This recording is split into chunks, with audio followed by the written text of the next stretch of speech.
তো বন্ধুরা, তোমরা দেখতেই পাচ্ছ এটি খুব সুন্দর একটি ইয়ারিংয়ের জুয়েলারি মডেল বা ডিজাইন। এই ইয়ারিংটা আমি ম্যাট্রিক্সে তৈরি করেছি। আর এই ইয়ারিংটা আমি কীভাবে তৈরি করেছি তার সম্পূর্ণ টিউটোরিয়াল ভিডিওটা তোমরা আমার ইউটিউব চ্যানেলেই পেয়ে যাবে।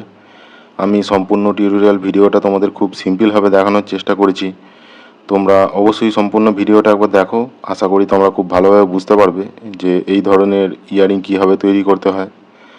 আর তোমরা যারা নতুন ক্যাট ডিজাইন শিখছো বা যারা নতুন করে ক্যাট ডিজাইন শিখতে চাইছো, তারা অবশ্যই আমার ইউটিউব চ্যানেলটি ভিজিট করো। এখানে তোমরা 3D মডেল তৈরি করার আরও অনেক রকমের টিউটোরিয়াল ভিডিও পেয়ে যাবে, যে ভিডিওগুলো হয়তো তোমাদের কাজ শিখতে এবং তোমাদের কাজকে আরও ডেভেলপ করতে অনেকটাই হেল্প করবে। আর আমার এই ভিডিওটা ভালো লাগলে অবশ্যই একটা লাইক করো, এবং তোমাদের কাছে আমার একটাই অনুরোধ, ভিডিওটা একটু বেশি বেশি করে শেয়ার করে দাও, যাতে একেবারে যারা বিগিনার্স বা যারা ফ্রেশার তারা যেন আমার এই ভিডিওগুলো দেখে কিছুটা হলেও তাদের স্কিল ডেভেলপ করতে পারে।